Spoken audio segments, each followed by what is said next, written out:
Мгм. Қайырлы кеш, қымбатты команда, қайырлы кеш, қымбатты фармасияда табиғи таза өнімдер компаниясына келген жақсы жандар. Біз ана үйреніп қалғанбыз ғой.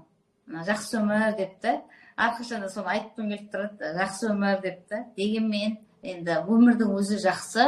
Сондықтан да бүгінгі біздің кешкі вебинарымызды бастаймыз. Қазіргі таңда осы фармаси компаниясының маркетингін разбор. Сұрақтарыңыз болса, осы сабақтың аяғында қойсаңыздар да болады. Біздерде аптасына бір рет осы біздің менің командамда 100-ге жуық адам бар.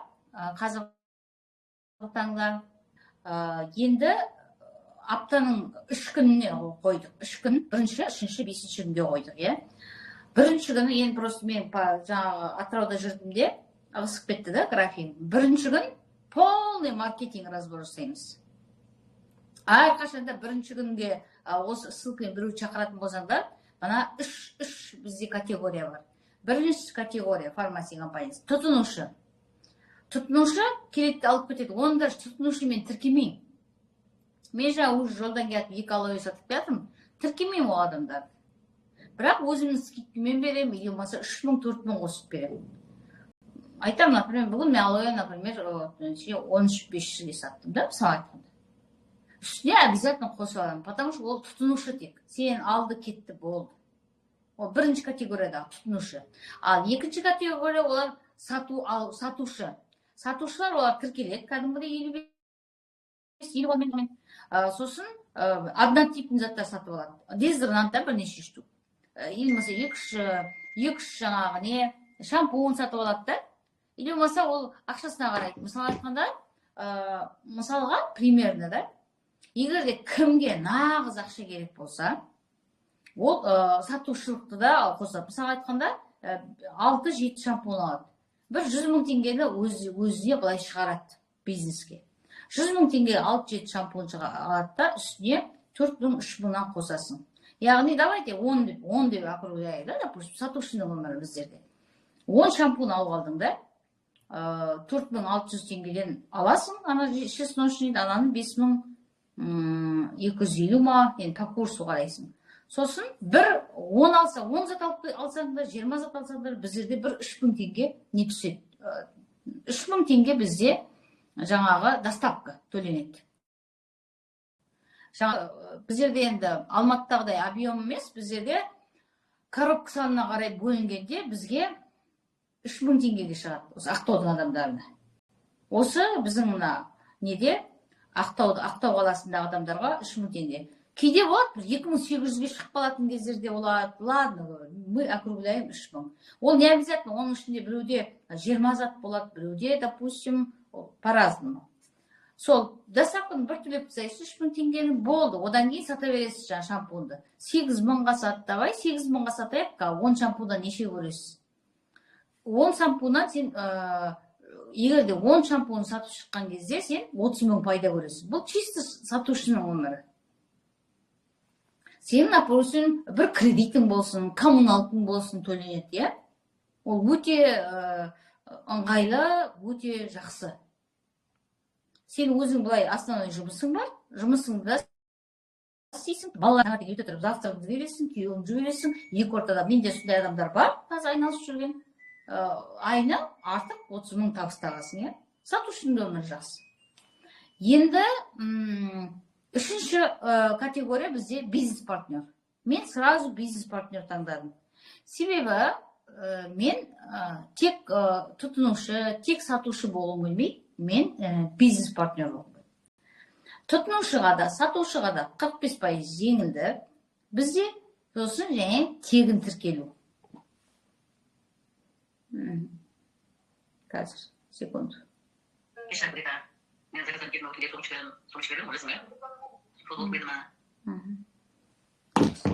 Енді басқа тема айтып. Енді мен өзім бизнес-партнер. Бизнес-партнердің жаңағы тұтынушы, ол тек жаңағы магазин ауыстырып сатады да, тек тұтынушы жаңағы алоэсін ішеді, короче, осылай. Ал сатушы ол 45% скидка алады және сатады, пайда көреді, иә, прямой продаждан пайда көреді сатушы. Ал сосын ал бизнес партнер ол прямо бизнеске шақырады сразу ол жаңағы өзі тұтынады. Ол бизнес партнердің преимуществосы біріншіден үлкен чек, 45% жеңілдік, және де жаңағы премия, путешествие, және де біздерде лидерский бонус дейтін болады. Оны біз пассив дейміз основном. Пассив 13 түрлі осы фармация компаниясының несі бар, пайдасы, соның барлығын көреді бизнес партнер. Бизнес партнер осы компания продукт тұтынады. Арасында менде мысалы айтқанда болады, кейде болады, мен тиктокқа көп отырамын ғой қазір. Прямо эфирге шығып жүрмін. Шығып алады. Сондай арасында мен қойшы деймін, сатушы да болып кете салады. Бизнес партнер болсаңыз, сіз 55 балмен тіркелдіңіз ба, сізге жаңа кейде болады. Бірақ целенаправленно мен сатушы емеспін. Бірақ арасында жаңағы айтып отырмын ғой, мен адамдарды көп тіркемеймін деймін. Мен тіркеймін ба, мен жинап, 3-4 алоэ саттым ба, не жинақ қоямын да, айдан жетпей тұрған балыма есептей саламын, мысалы айтқанда. Болмаса, бір партнерға біреуге жетпей тұрса, жаңағы кішкентай процент орындауға, сондай қоса салам кейде болады, өзім ол орын алады, сондайға мақсатта қоса қояды. Енді бұл жерде бизнес партнер болғанның несі, сіздер дейтін жаңағы Турцияға, Стамбулға путешествие бар. Бизнес партнер болсаң үлкен, ай сайын қалады, чегінде үлкен. Бизнес партнер только бизнеске шақырады адамдарды. Өз сияқты адамдарды іздейді бизнесмен. Бизнес партнердің өте көп преимуществосы көп. Сондықтан да мен барлық адамдарды көбісін мен бизнес партнерға шақырады. Бизнес не қылуға. Себебі мен өзімнің жаңағы қазіргі таңда осы өмірімде, жасым қазір 49-ға келді, осы өмірімде мен дейтін, мен өзім традиционный, айтады, үкіметке де жұмыс жасап көрдім, традиционный бизнесте көрдім, жаңағы тағы не, саудада жасап көрдім, бәрін көрдім. Ең ішіндегі осы сетевой маркетингтің көрдім. Себебі минимальный вклад. Мен ең бірінші салған ақшам, сол 55 бол, қазіргі таңда 20 мың теңге. Ең бірінші осы неге вклад жасағаным 20 мың теңге. Енді сондықтан да мен жаңа айтамын, мен кіммін деп сұрақ қойыңдар деймін да, әрбір адам кіргенде. Тұтынушысың ба, тұтыну. Бірақ біздерде де бір қызық бар, иә. Мысалы айтқанда, сен тұтынушы болып кіріп, сен сатушыға да айналуың мүмкін, иә. Сатушыдан сен бизнес партнерға да айналуың мүмкін. Әркімге бұл жерде әркімнің өз еркі воля. Потому что бірінші тұтынушы болып, мен өзім тұтынушы болып алып, жаңағы заттар ұнаса, сен біреуге айтасың, сен уже сатушысың. Сен бір зат сатсаң да, сен уже сатушыға айналып кеттің. Сосын сен қазына көршің болсын, тумаласың болсын, иә, апаң болсын, кім болсын, егерде ол кісі саған келіп, бұның маркетингі қалай, мен де сол сен құсап жаңа кірейін десе, уже сен бизнес партнерға айналып атсың. Жаңағы бірінші келгенде оператор болып кіресің, одан кейін жайлап көтерілесің ғой мекемелерде. Также мына жерде құртайдан бастап өсуге де болады. Енді осы фармация компаниясын ең біріншіден сол таңдаған себебім жаңағы именно осы компанияның продукцияларын ұнады. Ұсынатын продукцияларым қазір мен айтып маркетплейс, мен бұның прям 3000 затын өзім не қылып алдым деп. 3000 затын қолданып шықтым демейміз, бірақ основной заттарын қолдандық. Бұл енді легенда десек те болады, 70 тарихы бар, доктор Туна деген кісінің жұмысы. Доктор Туна қазіргі таңда бұл өмірде жоқ. Хакан Туна жалғастыруда. Бұл кісінің түркиялық халия сертификатымен өзінің енді барлығы неде тұр, интернетте тұр, оқып шықсаңдар кабинеттерінде де тұр. 75 жыл бойы Европаның прямой рыногында сатылған. Европаның прямой рыногына ол көрінген зат кіре алмайды, иә? Оған дейтін сен просто өзің придумал что-нибудь, допустим, да, бар жіберіп Европаның прямой аптечный фармына сата алмайсың. Фармаси деген сөзінің өзі фарматический, яғни емдік қасиеті бар. Фарма деген сөздің ар жағында. Например, бізде массажный гель, иә, каштан гель, чили паприка, оны сіз өзіңізге қолданып отқан кезде массировать етіп, ары қарай ол, мына, например, особенно әйелдер, мына, именно мына жақтан төмен қарай көп қозғалмаймыз ғой, йогаға бармаймыз, кірді жумаймыз, баяғы апаларымыз ұқсап, мамаларымыз ұқсап. Кірді жаямыз, үтіктейміз, ана өтірік таңертең бүйтеміз, кетеміз, иә? Барып, йогаға барып қолданып отқан жоқ. Сондықтан да именно жаңағы кровообращение жүргізеді. Яғни, чили паприкамен жақсылап массаж жасаңыздар, жақсылап массировать етсеңдер. Яғни сізге ол емдік қасиетімен жалғастырады. Яғни, сондықтан да ол біздің мына именно сондықтан да ол фармаси қай-қайсыда. Мен қазіргі таңда даже неден бастап, каштангелден бастап, ерінге дейін помадамен аяқталады. Ерінге даже помадасы, мен қазір Блэск пламперін қолданам. Мына адамдар дейтін ерінін үсіріп, укол салып, не болу үшін, иә? Үлкейту үшін. Ал мен қазір фармаси компаниясы Блэск пламперін жағып атырмын. Жаққан бойда бүйтіп қыздырады, бүйтеді. Сосын уже мен күніне 2 рет жағам. Соны әдетке айналдырып қойдым, да? Мен де ерім әдемі болғым келеді. Мен де мына контурым кетті. Мен де қартайғанда әдемі болып қартайғым келеді, иә? Сондықтан да ол да лечебный. Сосын помадаларда жақсы увлажнение жасайды. Өте. Сондықтан да бұл жердегі продукциялар ар жағында емдік қасиеті бар. Емдік қасиеті емес, лечебный. Лечебный деген түсінесіздер ғой, ары қарай уже мысалы айтқанда қолдана келе, со временем уже адамға пайдасын тигізеді. Сол, енді сондай біз уже 4 салаға бөлінген, каштангелден бастап жаңа помадаға дейін дейді. Каштангел, ол каштангел бұл жерде 3 түрі бар массажный гельдің. Жалпы 3 түрі депсем де негізінде көп, бірақ основной дейінші каштангел, чили паприка, сосын және де тағы бір массажный гель бар. Глюкозамин, хондроитинмен составында. Ол крем, ол массажный гель. Қазір мына жерде бар, дайындап қойған, кешіріңіздер. Мына именно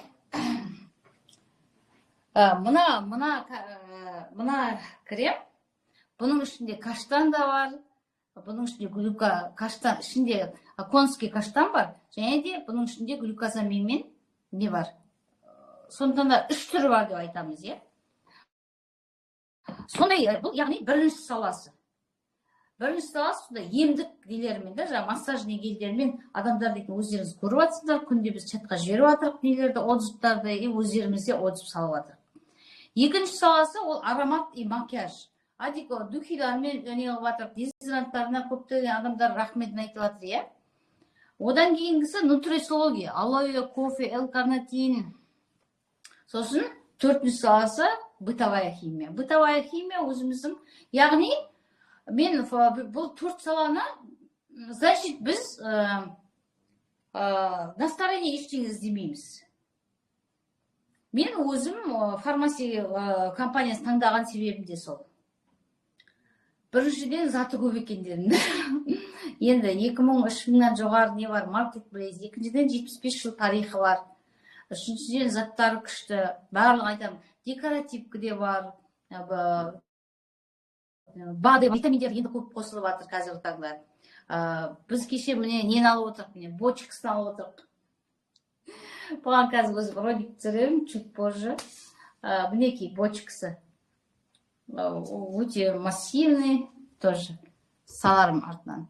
Вот. Сондықтан да бұл жерде адам ағзасына D3, K2, алоэ самый главный. Сондықтан бұл жерде менің таңдаған себебімде несі көп.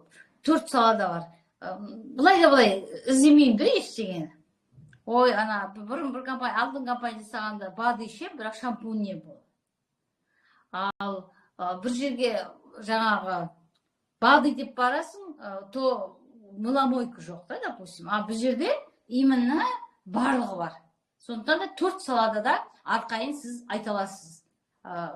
Бізде жаңағы большая стирка, үй тазалауға да бар, барлығы менің көңілімнен шығып жатыр. Қазір мен вообще порошковый алмаймын. Мен осы жаңағы осы компанияның жидкий порошоктарын аламын. Қазір тем более цветной порошогы да шықты. Енді маркетингке көшейік. Осындай мен өзім бір адаммен танысқанда, мен как будто сіздер емес, басқа бір адамға мен маркетинг айтып отырмын. Мысалы айтқанда. Вот. Ол кісіге айтам, біздерде осындай керемет заттарымыз бар. Енді қазіргі таңда біздер, егерде маркетинг қызық болса, действительно маркетингін айтып шығуға. Маркетинг классика. Классиканың бір жақсы жері ай сайын активация бар. Ай сайын активация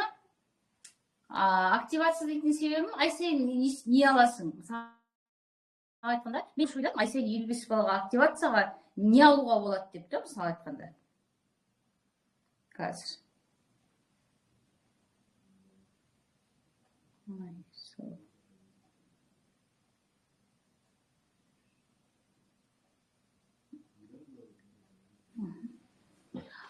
Өзім ай сайын 55 балаға біріншіден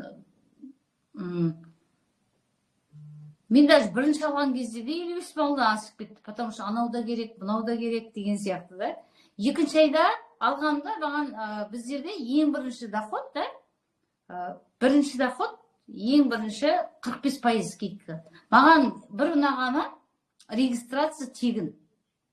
Бір ұнаған емес, по маркетингу бойынша ол регистрация тегін. Регистрация жасаған бойда саған 45% жеңілдік береді. Ол жерде ешқандай условия жоқ. Жоқ, сен дейтін жаңағы 45% скидка алу үшін сен там 100 мыңға или 50 мыңға товар алуың керек деген міндеттеме жоқ. Реферальный ссылкаңды Инстаграмға, YouTube каналға тастай саласың да, таңда да өзің ала бер.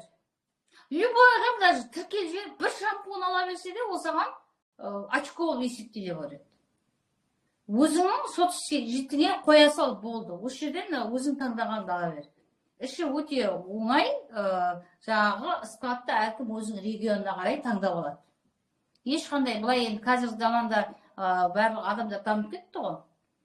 Сондай немес, ондай қиын ештеңесі жоқ. Ондай қиын ештеңесі жоқ, прямо ойбай заказ бере алмаймын дейтіндей.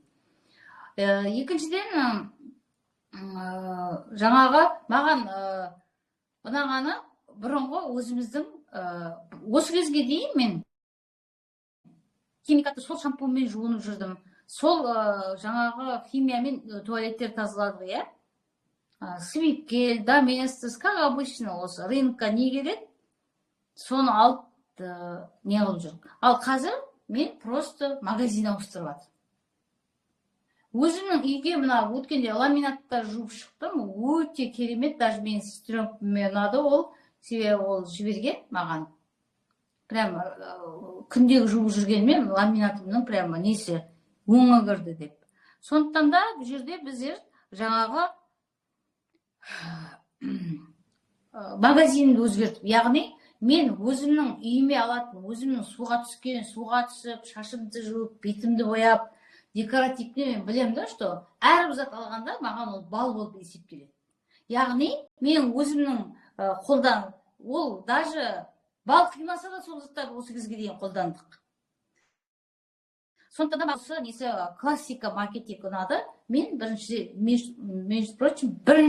классикада жұмыс жасап жатырмын. ең бірінші осы классика. Бірінші бұрын мен бинарда жұмыс жасадым. Бинарда жасадым, матричный жасадым, инвестиционный жасадым. Именно классика мына менің өмірімдегі бірінші классика.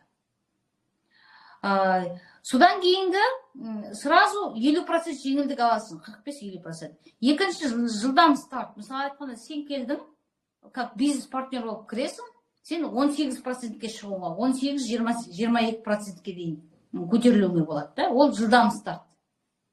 Сен бір айда, мысалы айтқанда, бір айда сен уже директорский статус жауыңа болады. Яғни, бұл жерде қалай директор статус жауамыз? Мысалы айтқанда, бір балл 350 теңге деп округляйым. Бұрын 305 еді, так как мына Белоруссияға рубльдің несіне 350. Бір балл 350. Яғни, сен 55 балл жасауың керек. Сен бизнес-партнер болсаң. Яғни, сен 20 мыңға зат аласың. Енді 20 мыңға зат алу, ол шампунь бітеді, көп семья. Даже мен өзім үйімде андай қол жуатын нелер уже бітіп жатыр уже. Бір ай жуасында да. Егер де бірнеше адам болып тұрған үйде, ол ешқандай 55 балл жасап тұру, ол қиын емес. Біздерде даже да 55 балға жақсы бір адам тұрады да үйде. Болды. Мен осы балам армияға қонып бір өзім тұрдым ғой. Балам армияда. Сонда сен 55 балға сен 5 шампунь аласың толықтай. Сен бір шампуньды алып жіберде, қолдан да 4-еуін сатағын. 4-еуін сатағын. Сіңе, құдашаңа, любой көшеде кетіп батқан прохожийға сатуға болады. Ойданға сатуға болады. Сен сатып жіберде, өзі ақшаны шығарып ал. Потому что мен уже практикада көріп жатырмын өзім. Мен практикада көшедегі атып, шампуньның горшоктерін сатамын ғой. Прямо там же покупали. Түсінесіздер ма? Самое главное, ол 55 балдан ешқандай қорқыныштың, ешқандай қатыш несі жоқ. Екіншіден ол енді сату жаңағы 18-22% деген неден басталады. Мысалы айтқанда 200 балдан бастап уже сізге 3%-ке, например, 55 балдан 4 адам жинаса, сен уже бірінші айлық аласың. 200% айлық аласың. 200%-тен бастап уже айлық жүріп бастайды. Яғни, мен просто тақтаға айтам деп ойлап едім, бірақ енді тақтаның ыңғайы болмай қалды. 200 балдан бастап, 200 бал деген, яғни бір бал, сен, например, 55 балсың, яғни тағы да 3 бизнес-партнер кетсен, сен уже бірінші айлығында аласың. Осылайша сіз жаңағы быстрый стартпен 2200 бал жинау. Например, біздерде 900 бал жасасаң, 12% шығасың. Мінеке, процентовка бұлай көтеріледі. 3, 6, 9, 12, 15, 18, 22, 25. Әрқайсының тұсында балдар болады. 3%-тік ол 200 бал. 400 бал ол 6%. 900 бал ол 12%. 1400 бал ол 15%. 2200 бал ол 18%. 3600 бал ол 22%. 5000 бал ол директорский статус 25%. Ал бұл проценттен біз қалай пайда көреміз? Бұл проценттен көріш, ол, мысалы айтқанда, бұл проценттен сен продажың. Мысалы айтқанда, бал, 200 бал, допустим, ол примерно 60 мыңға сен жасаған саудан. 400 бал, яғни осы айда сен 20 мыңға сауда жасадың. Соның айлығын, содан саған процент береді. Жаңа процентті, 6%. Қалай есептеледі дегенде да.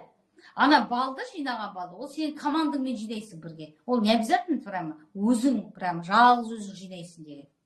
Жалғыз өзің сатпайсың, сен жаңа бизнес-партнердің позициясын айтып отырмын ғой. Сен бизнес-партнер болып келдің ба, сен жалғыз болмайсың. Сен өзің сияқты бизнес-партнерлар шақырасың. Сразу айтасың, давай бизнес құрайық деп, да? Сразу 20 мыңмен сірә біз қазір дом не построим, 20 мыңмен қазір біз магазин аша алмаймыз, 20 мыңмен біз бизнес-партнерлар жинай аламыз деп.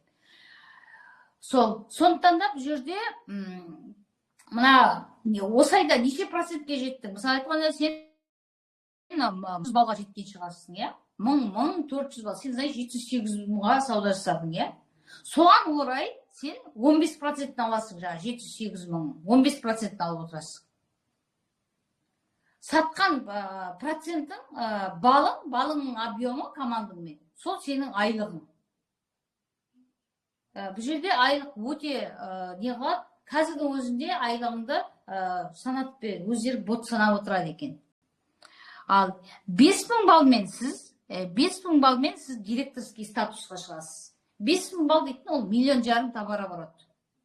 Онда да бір 40-50 адам болса болады. Өзіңнің бір 5 адамың, оның адамдары ол момент жиналады. Мен өзім бірінші айда сразу директорский статус үшін жаптым.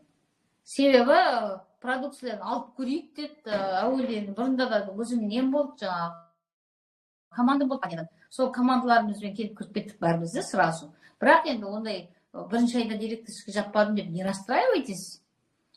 Бірінші айда болмаса, екінші айда жабасың, екінші айда болмаса, үшінші айда жабасың. Ол ешқашанда директорский статустың несі жоқ, қиындығы жоқ. Не болды? Бірінші айда сразу 1,5 миллион ол кезде из-за курса, да, 260 мың айлық шықты. Қазіргі таңда уже осы айда кеше 700 мың премияңды алдым. Себебі 350 мың премияң еще жаңа айлығың шығады. Маған ұнап қалды, маған 300 мың айлық алуда ай сайын. Себебі ұнаған себебі біріншіден мен қай компанияға келгенде мен үлкен чекке тез шыққан жоқпын. Бірінші $30 шығам, одан $100 шығам, одан $200 шықтым, одан $300 шықтым да, лесенсімен. Маған қазір менің өзіме де 1,5 миллион фармацевтик затын сатып, менің командам, мен новыйдан адамдар кіріп жатыр. Бір алып кетіп қалған адамдар да бар. Бұлай прямой продажымен сатып отқандарым да бар. Прямой продажымен сатқандарды көбінесе мен өзіме личный персональныйға қойып жіберемін. Мен өзіме, например, айдың басында 200 балл жасап қоямын, айдың аяғында өзіме персональный продажа, тиктокта отырып сатқаным бар, бұлай сатқаным бар. Соларды мен айдың аяғында тағы да не қыламын. Өзіме персональный ұрып жіберемін. Мен тек 200 баллмен отырмаймын, мысалы айтқанда, да. Ол менің қазір қаныма сіңіп кеткен. Мен қазір осы бәріміз командамен бір бастап кетсеңдер, ол тоқтамайсыздар. Самое главное, 300 мың айлық алу үшін мен білем, 5000 балымды ұстауым керек екен. Как бы түк қорқынышты емес екен. Самое главное, бастап мен әуелден, мен 1,5 миллионға не істам дейтін, қазір дейтін сататын зат көп. Енді ол әркім өзінің подходы ғой енді. Енді және де бұл жерде статустар бар. Директорский статус не береді? 300 мың айлығыңды береді, 3 айдан кейін премияңды аласың, одан кейін Стамбулға путешествие бар. Яғни сіз 5000 балл жасап алдыңыз, 5000 балл жасадыңыз. 5000 балл сен даже ақшаң көп болса, сен можешь өзің положить 1,5 миллион, бір өзің, да? И магазин ашып жіберді, сата бер, прямой продаж. Әртүрлі бағытпен жетуге болады. Бірақ мен өзім не любитін үлкен ақша салуға. Ешкімге айтпаймын, үлкен ақша сал деп мотивировать етпеймін. Мен единственный не алғаным, бір 1000 балға мен өзім сатып алдым сразу. Себебі мен команда құрып жасайтын болғандықтан, что менің командамдағы адамдарға ыңғайлы болу үшін, мен өзім 1,5 балға салдым. 500 мың, 600 мыңдай ақшаны салдым. Себебі келген адам затын алып кетсін деп. Бірақ мен барлығын айтпаймын. Біріншіден, мен өзім команда құрып отқандықтан, сіздер менің командамда болғандықтан, мен сіздерге ыңғайлылық жасадым. Сондықтан да бұны әрқайсысы жасамайсыздар. Егер де менің спонсорым маған сөйтіп мына шкафымды толтырып қойса, менің спонсорым, мен 500 мыңға алмас едім. Мен қазір 500 мыңға алдым, действительно, чтобы адамдарға ыңғайлы болу үшін. Не сұраса, қазір бітірей жоқ, а менің шкафымда бар. Потому что қазір бірдеңе таусып қалама, допустим, системада, ол мен уже заранее закупаю. Потому что мен преднамеренно прямо жаңағы фокусировать етіп осы жерге, осы именно Ақтау, Алматы офис ашуға дайындалып қадам. Ақтаудан аштым, келесі точкамыз Алматы, көздеп отқанымыз қазіргі таңда офисті. Алматының қаласынан офис ашу, ол біздің арманымыз еді, планымызда болды Лейла ханымыз екеуміздің Алматы қаласынан офис ашу. Сондықтан да біздер дейтін өзім сондай намерениемен келгендіктен ол ешқандай, бірақ оны әрқайсыңызға айтпаймын, менің спонсор маған ондай жағдай жасаған жоқ, что маған барлық затты тек заказ бердім, әкелген жоқ, мен де 20 күнде күттім. Ал қазір ешкімге күттірмеймін. Қазір тем более өзім атыма склад ашып қойдым, прямой тек 10 күнде келіп жатыр Беларусьтен. Бүгін қарасам 9 күндегі заказымды алып отырмын ғой. Это же вообще круто. Сондықтан да бұл жерде барлығы заңды, керемет. Самый главный мақсат 5000 балға жағып директор статус жетіп алу. Ары қарай бизнес айтқанда директор статус. 5000 балға әртүрлі адам, сен 25 адаммен жете аласың. 200 балл жасайтын 25 адам болса, сен уже директор статусын қорғап шығасың. 25 толковых адам, который 200 балға алады айдың басында. До конца месяца оны сатама, біреуге тіркейма, не важно. Прямо келісіп алып, 20-25 адам келісіпті. Бір адам директорға шығаруға. Одан кейін келісіп, екінші адам директорға шығаруға. Вот таким образом, да, мен каждый неделя, каждое воскресенье мен сабақ обучаю, да, он более углубленно прямо. Вот. Сондықтан да бұл директорский объем жау қиын емес. Егер де сіз 55 балдан жинайтын болсаңыз, 100 адам жинайсыз. Сіз 100 адамдан 55 балдан 20 мыңнан объем береді, 20 мың ғой 55 бал. 55 балда айтыңыз 100 адам. 100 адам да көп адам емес. Себебі 100 адам ол тек сенің адамың емес. Тек сенің бір адам шақырмайды ол 100 адамды. Сен 10 адам шақыр, иә? 10 адам, біреу 2 адам шақырсын, біреу 1 адам шақырсын, әп сәтте жиналып қалады. Жаңа 100 адам. Даже егер де жоқ сіздер жаңа 70 балмен жасайтын болсаңыз, допустим, 71 адам жетеді. Ал 25 балмен жасайтын болсаңыз, 125 бал жасайтын преимуществосы көп.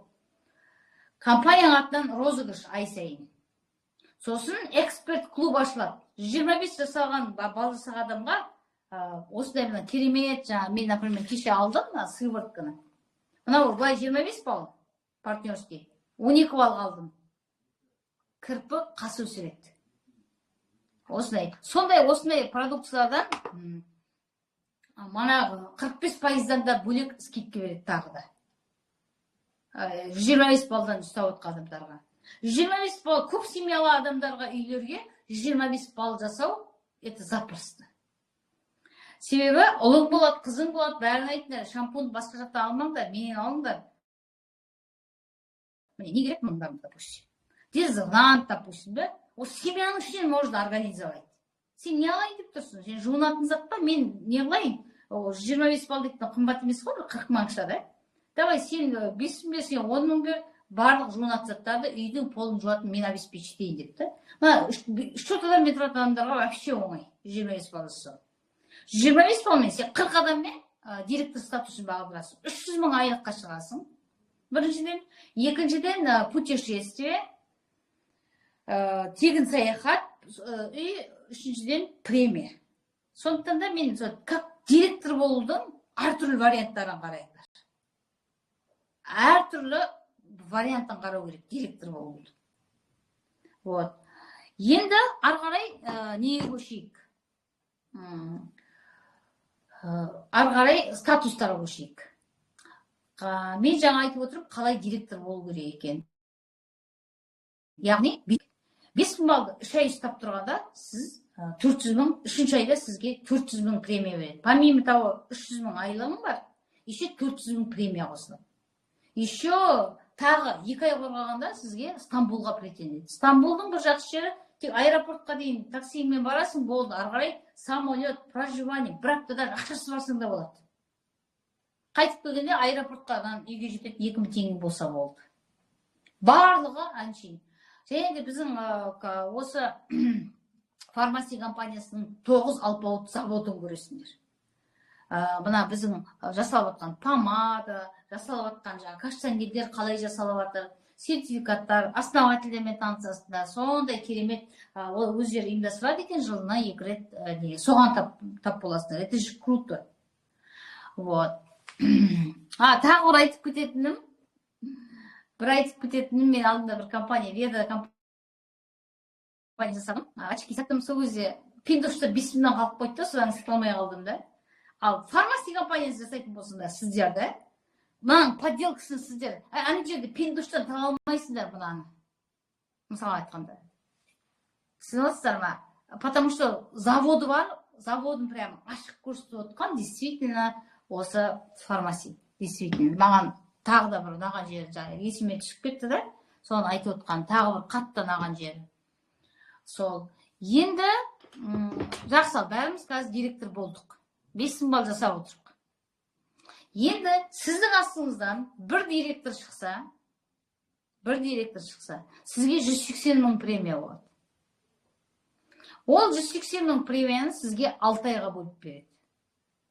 6 айға бөліп береді. Мен, например, уже Рима, допустим, 3-ші ай, маған ай сайын, сол директордың қазір 3-ші ай уже Рима директор ұстап отыр. Мен қазір таңда бронзовый директормын. Мен енді қазір таңда 2-ші директор дайындап жатыр. Дайындап жатқанда адам өзі шығады. Ол шығатын адам шығады. Действительно, жасайтын адам ол өзі келеді.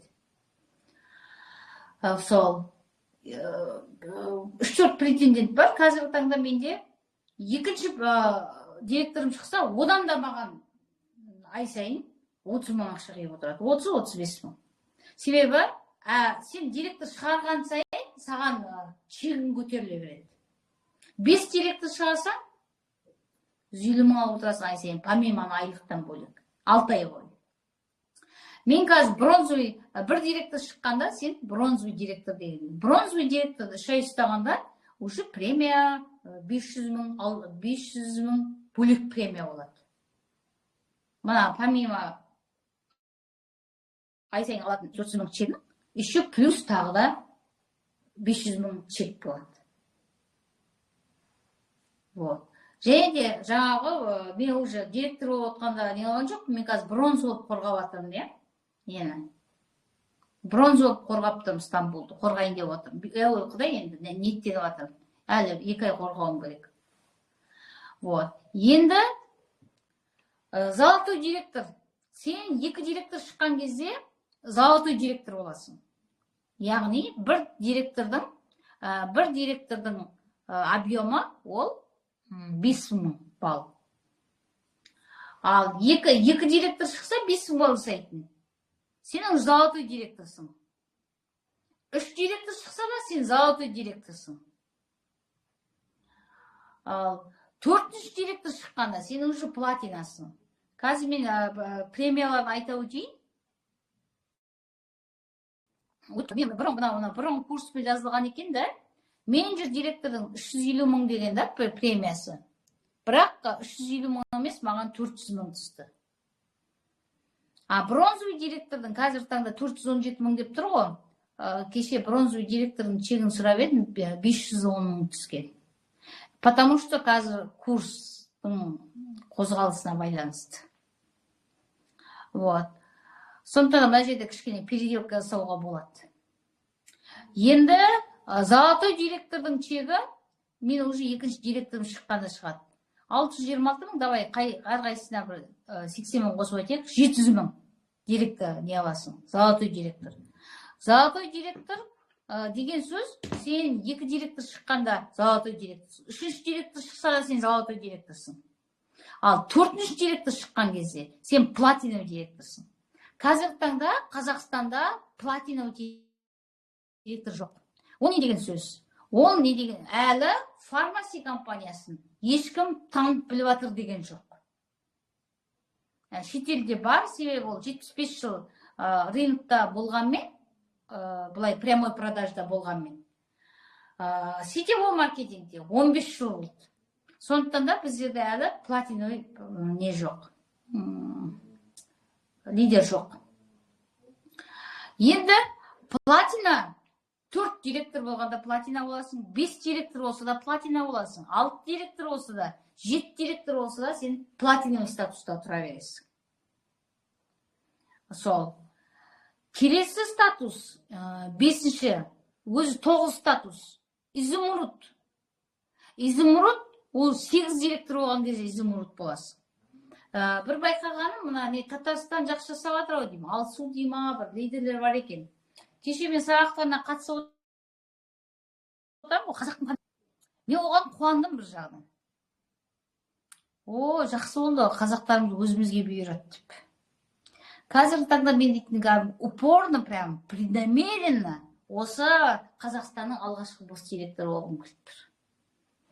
Соған өзім қадам басып жатырмын, өзім қадам бастаған, мен қандай действие жасайын, соны үйретіп жатыр қазір командада. Сол. Изумруд 8 директор, 9 директор, 10 директор, 11 директор болғанда да сен изумрудный директор боласың. Изумруд директордың өзінің, қазір айтайын, премиясы. Жоқ, платинаның премиясын айтып кетіппін ғой жаңа. Платина директордың премиясы 1 000 000 теңге. 3 айда аласыз. 3 ай бойы платинаны ұстап тұрғанда аласыз. Ал ай сайын табысыңыз 500 000, 500-600 000. 500 000 қосып 1 000 000 теңге премия аласыз. Сондағы 4 директор шығарсаңыз. 4 директор деген сөз 5 000 балдан 4 адам. А 5 000 бал деген сөз. Ол вообще ең оңай жасалатын зат 5 000 бал дейді. 5 000 бал жасау, это 1,5 миллион теңге оборот, это очень легко. Вот. Сондықтан да бұл жерде енді изумрудтың несін айтайын. Изумруд енді 8 директор. 8 директордың премиясы 3 миллион. Ал ай сайынғы табысы 1,5 миллион. Мен 8 адам дайындаймын, допустим, да? 8 адам тәрбиелеп шығу, да директор донести, шындап кетсе, ол это несі жоқ, қиындығы жоқ. Сен өзіңде аржағында намеренно, мен, например, Риман привлекла, да, в жизни, потому что өзім директор болдым да, апама жасамайым десе де, мен апама ештеңе демеймін ғой. Ол да директор. Давай, мен де директор болайын. Мен де сен ұқсап 300 000 алатын, мен де сен ұқсап. Яғни, әркімнің өміріне кого ты привлекаешь дейді ғой. Мен білемін, что келесі директорым шығатынына. Сондықтан да, это изумрудный директордың табысын айтып отырайық. 1,5 миллион ай сайын алып отырады. 3 айда 3 миллион не алады? Премия алады. Және де 8 директорынан ай сайын 180 000-нан тағы алады. Қарап отырсам, ешқандай не жоқ. Үлкен 2 000-дап, 3 000 адам керек емес. Мен өзім алдым предыдущий командамда 3 000 адам болды, я? Бірақ мен маңдай чым. Сол, келесі статус, бриллиантовый статус. Бриллиантовый статус сенің 12 директор болғанда шығады. 12 директор болғанда сізге бриллиантовый статус тағайындалады. Бриллиантовый статустың чегі, премиясы 5,5 миллион. Премиясы. Ал табысы ай сайын 2 миллион. 12 адам керек болды өзің сияқты. Мен айтам ғой, Құдайым, маған өзім сияқты адам жіберші. Алла әрқашанда адам тілеген қабылдайды. Өзің сияқты, сен өзің жетіп ал бір директорға. Өзің сияқты адам сұрап одан. 12 адам сен, 12 директор емес, 120 директор емес қой бұл жерде. 12 директор. Сенің ай сайынғы чегің 2,5 миллион. Это табысың. Ал 3 айда алатын бір премия, ол 5 миллион. 5 миллион чек. 12 адам. 12 адам, 12 директор. Сен директорға жеттің ба, болды. Все. Сразу начинай готовить директоров. Ол енді әуел Құдай әркімнің өзінің қадамына байланысты болады. Это будет. Айтады ғой, вода камень точит деп. Соны қоймай, егер де сіз жасай берсеңіз, это будет. Келесі не статус вице-премьер 16 адам. 16 адамның премиясы 10 миллион, ал ай сайын табысың 5 миллион. Ай сайын 5 миллион алып отқан, это же головокружение же. Біріншіден, компания легальная. Заңда өткенде ақшам түсті ИП-ға. Автоматически 10% налогқа асырып қойдым. Жаңағы заңдылық жөнінде, жаңағы барлығы защищен, печать бәрі бар. Ешқандай оған қиналмаңыздар. Басында айтым керек негізінде. Одан кейінгі вице-премьер, айттым ғой, 16 директор. Ал вице-премьерден кейін премьер деген статус бар. 20 директор, яғни 20 адам. 20 адам өзің сияқты. 20 адамды мен өзім сияқты адамды табар едім. Әуелі құдай соны құрам деп қойдым, өзіме прямо тетрадь ашып прямо жазып қойдым да. Чек 20 миллион, ай сайын табысы 10 миллион. Ай сайынғы 10 миллион табыс қайсымыз осы жерде отырған арманымыз. Біз бір министрдің әйелі болып, шейхтің әйелі болсақ, біз қарамаймыз сетевой маркетингке. Сетевой маркетингке келдік па, значит, там нужны это. Нуждамен келдік сетевойға. Ай сайын 10 миллион чекке шығу үшін сен 20 адаммен жұмыс жасауың керек. Или 50 жыл жұмыс жасап 100 мың пенсияға шыққан оңай ма? Әлде 20 адаммен сен 20 миллион чекке премия, 10 миллион чекке шығу. Чем 50 жыл өмірімді үкіметтің жұмысына бергеннен, я выбираю премьер деген статусты. Мысалы айтқанда. Одан кейінгі грант премьер. Бізде 9 статус бар. Келесі статус 9 статус. Ол грант премьер 30 директор, яғни 30 адам. 30 адам сенің чегің, премьерный чегің 55 миллион, ал ежемесячный табысың 25 миллион. 25 миллион қазіргі таңда 2 комнат үй, Ақтау қаласында, допустим. Ал сен оны ай сайын аласың. Ал жұмыс жасайсың 30 адаммен.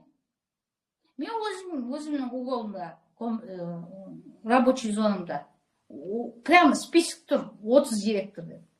Мен уже екеуін сыздым, да, допустим. Ойбай, амин. Біреуін сызып қойдым, бір директорым шықты, екінші директорым жақындап келатыр. Мысалға, да?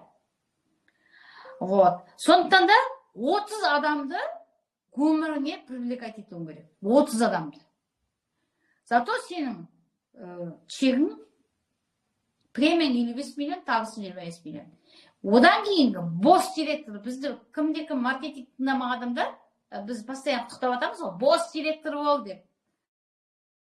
Босс директор, сол 30 директор, 30 директорның ішінде 12-сі бриллиант болу керек. Яғни, бриллиантовый директордың несі 12 адам шақырған адам болу керек. Бриллиантовый статуста. Яғни, 12 бриллиантың болса, сен өзің общий 30 директорың, оның ішінде 12-сі бриллиант болғанда, сен босс директор. А босс директордың премиясы 25 миллион, а чегі. Мына премия айтады ғой, 25 миллион премия айтылады ғой. Әрқашан айлығы соның қақ жартысы. 25 миллион премияға жетсе, сенің айлығың 60 миллион болады.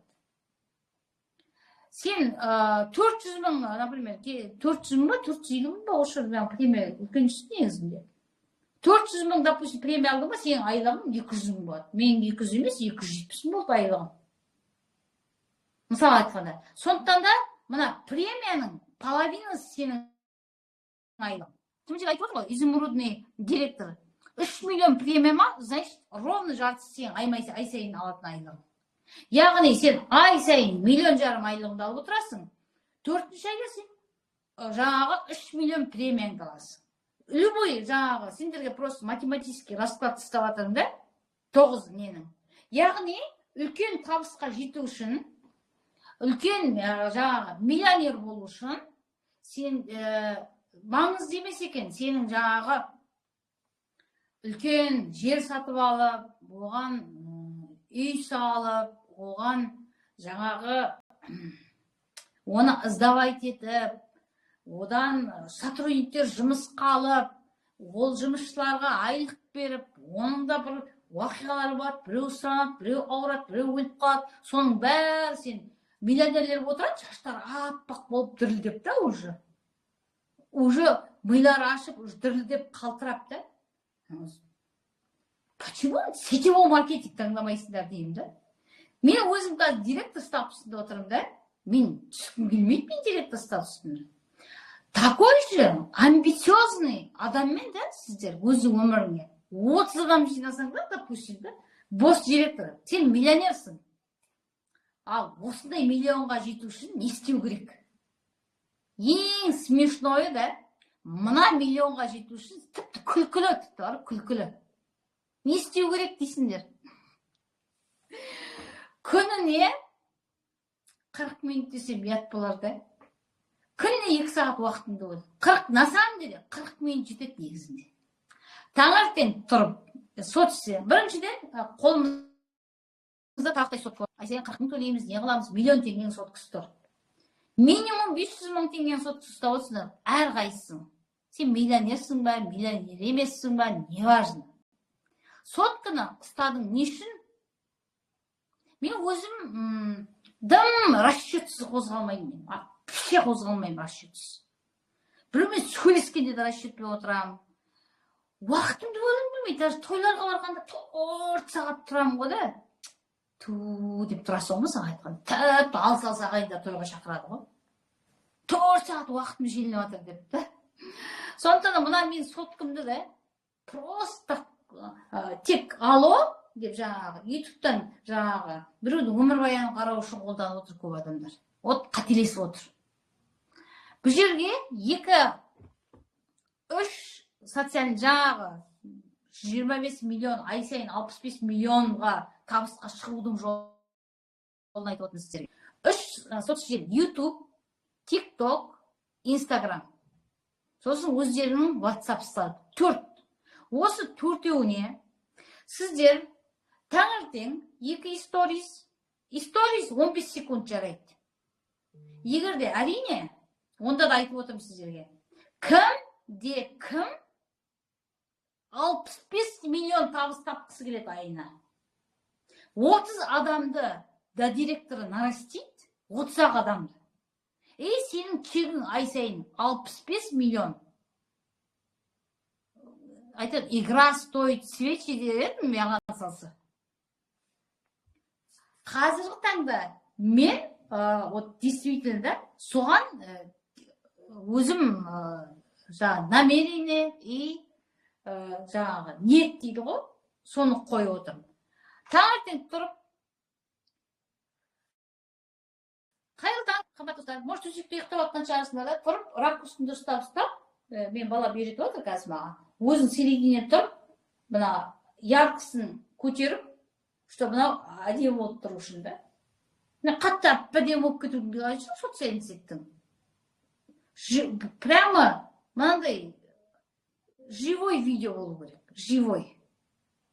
Живой видео деген кәдімгі өзіңнің сөйлеп отқанда, мен, например, орысша сөйлей алмаймын. Орысша сөйлесем акцентпен айтамын да. Ну и что? Қайтып айтсаң да сен естественно болуың керек. Не айтсаң да. Сол таңертең тұрып 2 сторис, прямо тетрадь ашып қойын. Мен өзім тетрадь ашып қойдым. Бірақ енді кеше өзімде ақыл айтып отырмын, оны в основном айтқан ақылым стараюсь задерживать. Таңертең тұрып 2 сторис. Прям мен кәдімгі мына тетрадь прямо отчетный тетрадь. Бұл маған директор, бұл маған босс, бұл менің болашаққа қадам. Міне бүгін біздің, между прочим, директор компанияның подаркасын алдым. Өте қатты қуандым. Міне моя мечта. Прям менің отчет беретін мына блокнотым. Таңертең 2 сторис қойдым. Аптасына 2 рилс. 2-3. Вообще егерде күніне 1 рилстан қойсаңдар, вы красавчики. Онда тез жетесіңдер. Күніне 1 рилс салып отырсаңдар инста парақшықтарына. бір рилс түсіріп алып сендер тиктокқа да ютубқа да жаңағы неге салуға болады. Чек 65 миллион каждый месяц. 65 миллион. Оған дейін жеткенге дейін неше бір миллион. Мен просто үлкен ақшаны айтқан жақсы көрем. Мен ең бірінші тыңдап отқанда дым тыңдап отқан жоқпын Айсұлуды. Жаңа бал дейтін зат, не? Ана ең бірінші көзіме түскен 125 миллионның премиясы болды. Содан кейін бар бір ай бойы продукциясын қарадым, апрель бойы изучила маркетингін. Маркетинг қыршықын әлі де айтып жатамыз. Енді мен қазір бүгін жалпылама айтып шықтым. Мына біз ертең плакат заказ берем, статустарды білулеріңіз керек. Статус білмесеңдер қалай сіздер шығасыңдар? Вот. Сондықтан да бұл жерде 10 статус, 10, сен, например, мына бірінші класс директор. 10 класс бар екен. Енді біздерде осы Қазақстан бойынша өте бұл мүмкіншілік беріп отқан. Себебі Қазақстан бойынша фармасиді бос рынок. Білмейді даже көп адамдар. Ол бізге беріп тұрған мүмкіншілік. Ол үшін біздің фармасия компаниясының продукциясы жұмыс жасап жатыр. Компания легальная, документтері бәрі жақсы. Қазақстан туралы, Қазақстанға представительство керек, когда біз көп болғанымызда. Ол үшін сіздер алғашқы қарлығашысыңдар. Сіздер алғашқылардың да алғашқысыңдар. Яғни, ол сіздер жасауларыңыз керек. Оны біз жасауымыз керек. Сондықтан да, любой, например, революцияда болып жатыр, жаңағы перестройкада болып, бәрін халық қой істеп отқан. Сондықтан да осындай үлкен маркетингі бай, керемет фармасия компаниясына қазіргі таңда адамдарды сіздерге үлкен қайсыңыз бос директор болып ай сайынға 65 миллион шегіне жетуге тілектеспін барлықтарыңызға. Сол мен бүгін мұны айтамын, өткенде тұрып, статус білмейміз де, күліп жатыр, статус білмесек қайдан барамыз? Сен ана жерде есік бар екен білмесең, шығуды білмейсің ғой деп күлдік кеше. Енді әуелі Құдай мінекей ертең маркетингтің классикасын ілем. Және де бұл жерде тағы да бір жақсы зеті не бар? Пассив бар. Пассив қалай? Мысалы айтқанда, сіздің астыңыздан бір директор шықты, одан сізге айлық жүрмейді. Одан сізге пассив жүреді. Пассив 4-ші глубинаға дейін лидерский бонус түседі. Яғни, бұл жерде мінекей, лидерский бонус дейтін болады. Сіз астыңыздан бір директор шыққанда, оның 4-ші глубинасына дейін 10,5 айлық аласыз. Помимо өзіңнің премияң бар, нең бар, астынан директор шықса, сенің өмірің оңайлайды. Себебі директорский статусты ол кісі де келді ғой, жасайым деп, 5000 балында. Сенің нең балың отрывың, мұн жақта жасайтын. Что, премия не алу үшін 1,5 бал жасасаң болды, допустим. Сондай. Одан кейін бронзовый директор болса, мінекей, осылай бронз директордың уже 4-ші глубинаға дейін алады тоже. Уже 10,5% емес, уже 14% аласың. Бронзовый директор болсаң, ана директорыңның.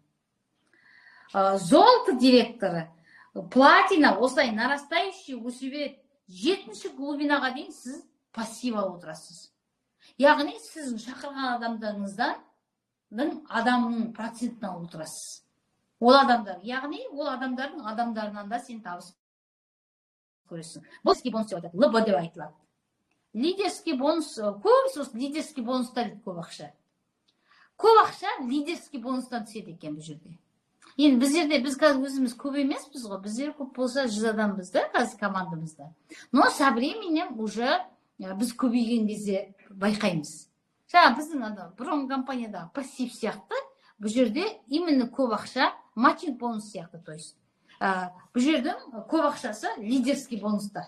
Көбінесе мен бір байқап қалғанда лидерский бонусқа қолын ұстайды екен көпшілігі. Вот. Сосын әрбір ненің өзінің атрибуттары болады. Атрибут дегеніміз не? Атрибут дегеніміз сенің астынан бір директор шықты да. Енді біздің мақсатымыз 30 директор тәрбиелеу. 30 директор шығу, жаңағы үлкен 25 миллионның чегіне жету. Әрқашанда қымбатты команда.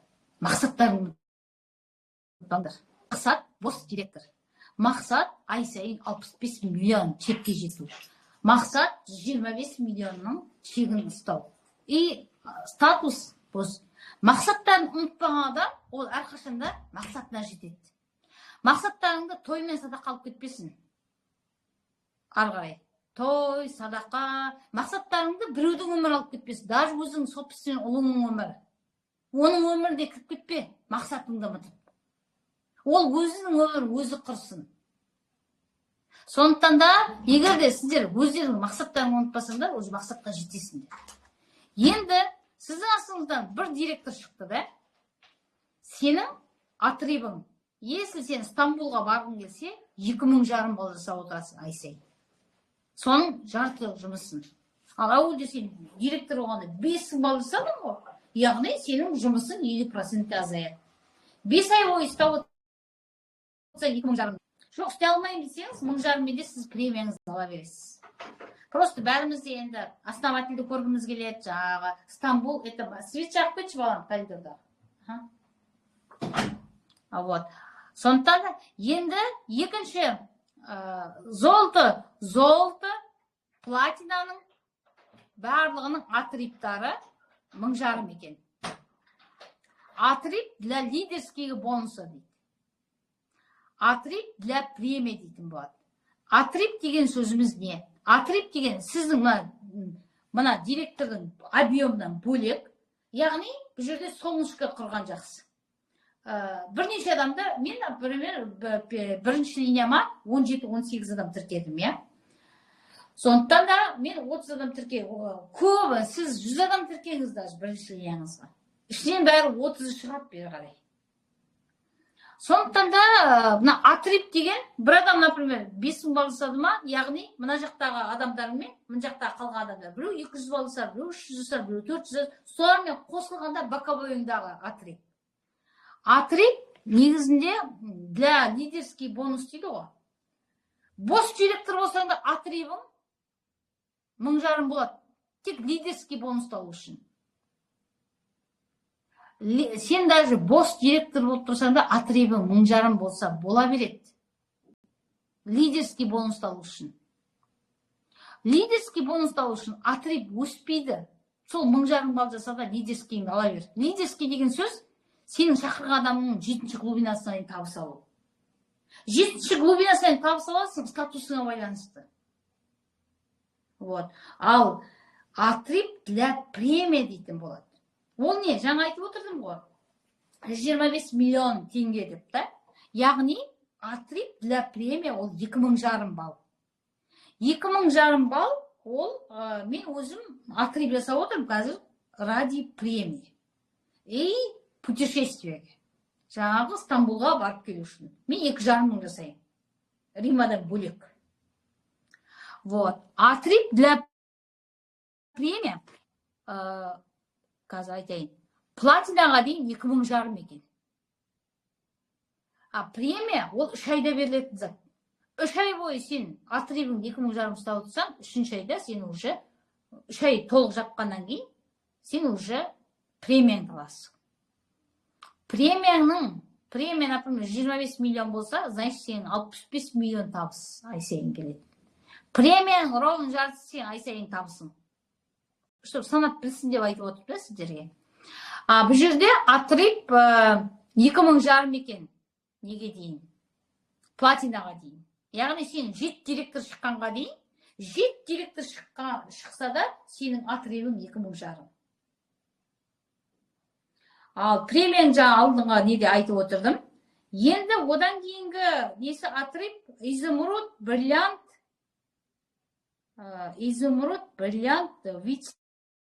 вице-премьер. дейін, вице-премьер, бриллиант вице-премьерге дейін сенің жаңағы премия алу үшін отрывың 5.000 балл. Отрыв деген сөз түсіндіңдер ғой, да? Мына директорларынан бөлек жасайтын. Отрыв, ең, үлкен отрыв 10.000 балл. Ол бос директор болған кез. Қазір шетелде бос директор қыз бар екен. Әйел адам бар екен бос директор. Керемет. Бос директор оған дейін жеткен болсаң отрыв жасарсың деп күліп қойдым. Андай чекпен. Сондай қызық маркетинг. Енді айтады ғой, адамдар қиналады. Ай сайын не аламыз дейді. Ай сайын шампун, шашыңа маска, шампун балаңа. Енді бір бас бір тас тұрмайды шығар адам. Bir бас бір тас тұратын айналысқан адамдар бар ғой, ол таниды ғой. Бірнеше баласы бар адамның үйіне барып айтыңыз. Сіздерге мынандай заттар керек деп, мысалы айтқанда. Шампун жолдасыңа, зуни пасты балаға, сұйық сабын бүгін бітті менде. Мен 3 жерге қоям сұйық сабынды. Кухняға, 2 ваннаға. Бүгін 3-еуінде ауыстырдым. Уже бітті, мысалы айтқанда. Мен тек айдың 2 жүргенде үйдің өзінде. Мысалы айтқанда. Отрыв, ол қатты сабын, ыдыс-аяқ жуатын, айна бал, ыдыс-аяқ жуатын сұйықтық, қыз жуатын сұйық бар, қол крем биткана үй тазалаған. Міне бір айда жасайтын, оның түк ешқандай дым несі жоқ, қиындығы жоқ. Бұл жерде тіпті бүйтіп тақтаға сызып кететін маркетинг жоқ. Прям ұзақ бүйтіп айтатын. Енді сағында басынан бастап кішкене итог жасайық. Компания Турция. Турецкий компания, турецкий бренд. Компания өзінің 9 алпауыт заводы бар. 75 жыл бойы Европаның рыногында прямой продажа сатылып жатыр. Business for Home сайтында 18-ші орында тұр. Business for Home деген сайт не ол? Business for Home бүткіл мировой рынокқа шыққан MLM индустриясының о жақта дейтін блат жүрмейді. Оған сен үйде тұрып бірден ойлаптап, оған ақша беріп шыға алмайсың Business for Homeға. Business for Home тексеріледі сенің легальнысың, продуктың качествосы. Біздің компанияның, фармаси компаниясының продукцияларының качествосы просто А+ емес, А деген не алған. Сапалы жағынан. Сапалы жағынан өздерінің алпауыт заводы бар, үлкен тарихы бар 70 жылдық. Сондықтан да ол GMP халал сертификаты заңдылығы барлығы прозрачны. Екіншіден, жаңағы айтып отырмын, 4 түрлі сала бар. Маған жаңағы каштангель лечебный, каштангель чили паприка, еще глюкозаминмен хондроитин қосылған. Ол өзі 150 миллиграмм, бірақ эффективнее. Сосын иксасы бар ғой, енді ол әркімнің өзінің несіне қарайды. Біреулер просто шаршап келеді, тізеге жағылады. Тем более адам 40-тан кейін адам уже қай-қайсы адамда тізесі ауырады, бір жері ауырады. Енді годами уже адамдар кету. Уходим же ана өмірге. Оған дейін уже біздің жастық шақ кетіп келатыр қазір. Енді екіншісі макияж. Адам бады ішпесе де боянбай жүрмейді әйел адам. Енді в основном боянады. Шашын жуады. Суға түседі. Үшіншісі нутроселол. Алайы, кофе, жаңағы бады, міне.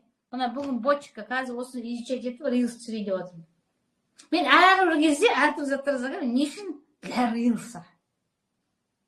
Жаңағы өзім жаңа заттарды алып алам, осыны ашып, сөйтіп отырып, біреу шығады, біреудің адам, біреу шығады, көшеден танысады, понимаете? Самое главное, бұл жерде сенің фокусың болу керек, сенің намерениең болу керек. Қалғаны уже маңызды емес. Вот, мінекей. Сондай бытовая химия, жаңағы үй тазалайтын 4 сала. Ал үшінші ендігі несі маркетинг. Маркетинг классика. Бинардың классиканың разницасы. Бинар сен мына жаққа келіп түсе бересің. Ай сайын активация жасамайсың, бірақ түсе бересің. Постоянно адам іздейсің да бинарға.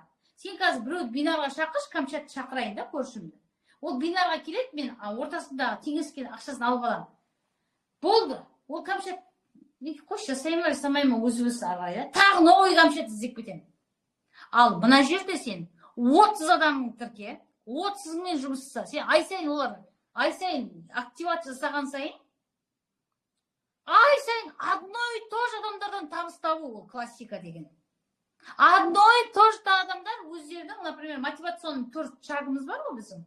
Біздің компанияның несі 45% скидка жеңілдік, 4 ай бойы сізге сыйлық беріп отырады. Сіз 20 мыңға жасайсыз, 7 мыңға сыйлық. 20 мыңға жасайсыз, 14 мыңға сыйлық. 20 мыңға жасайсыз, 20 мыңға духи. 20 мыңға жасайсыз, 24 мыңмен подарком келді, иә? 4-ші ай жасап жатыр. Сондықтан да бұл жерде маркетинг классика лучше. Но бинар лучше дейді, но бинарда постоянно новый лица іздейсің.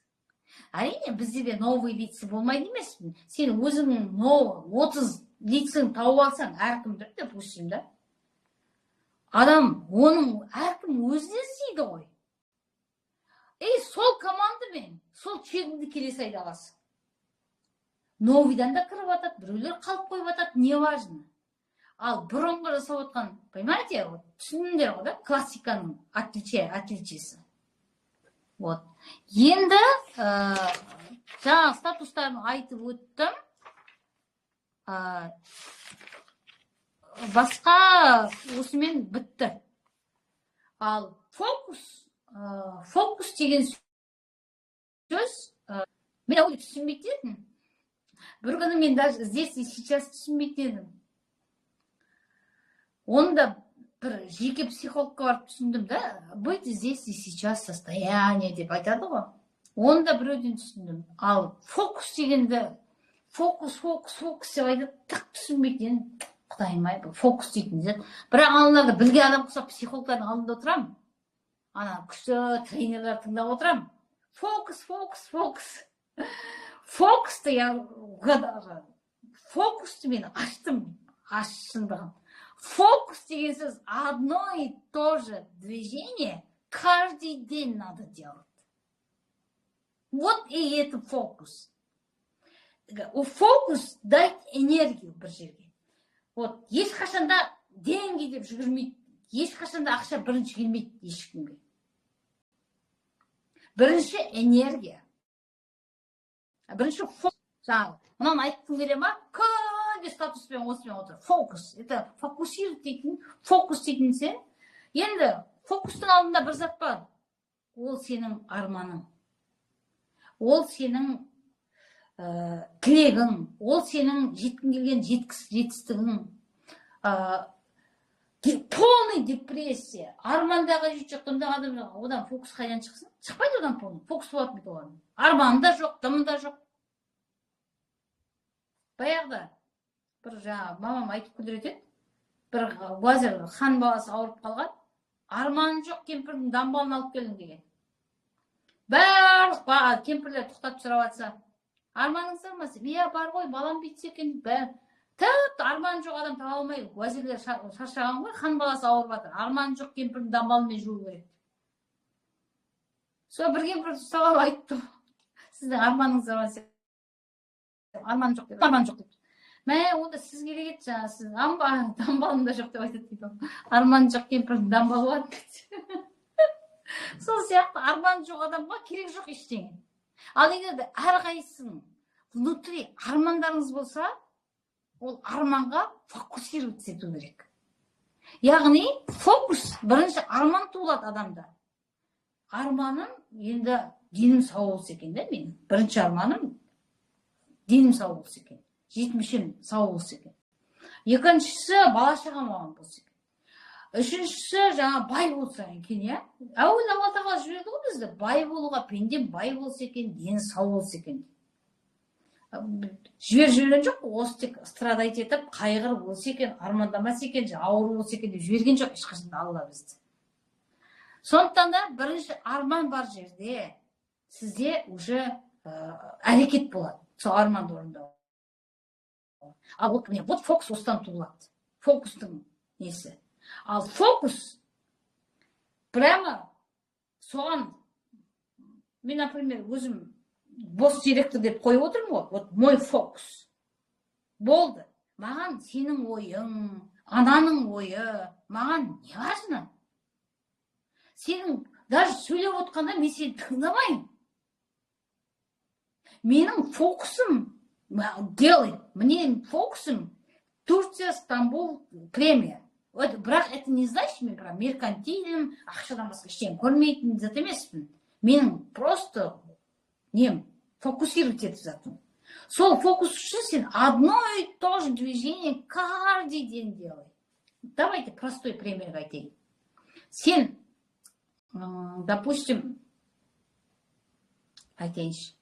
Допустим, сен прям 90-60 болуың керек. Идеальный фигура болуың керек. Ол болуың керек, бір күнде сен идеальный фигура осы көппейсің ғой. Не істейсің сен? Жаттығудан бастайсың. Жаттығуды бір күн 1000 рет жаттығу жасап, 30-40 километр жүрсең, сен келесі күн идеальный фигура болмайды ғой сенде. Накопительный эффект болады, накопительный, фокус. Вот. Сен, мен қазір бір күнде бос директор болмаймын ғой, разве я так прям сильно хочу деп айтпаймын ғой. Сол сияқты вот это все будет накопительный. А фокусироваться надо бір затқа. Ал егер де сен алаңдасаң, болды. Все. Сен алаңдасаң, ана компанияға да бір қарап, мына компанияға да бір қарап, что-то мен жерден алмай жатырмын ғой депті. Все пропало уже. Бірақ арманы білет, но сен жетпейсің оған бәрібір. Вот. Сондықтан да надо фокусировать надо. Где фокус, там энергия твоя. А где энергия, там деньги только. А біз жерде оңай жолға жүгіреді. Оңай жолға. Сондықтан да в основном негізінде адамдарға айтатыным,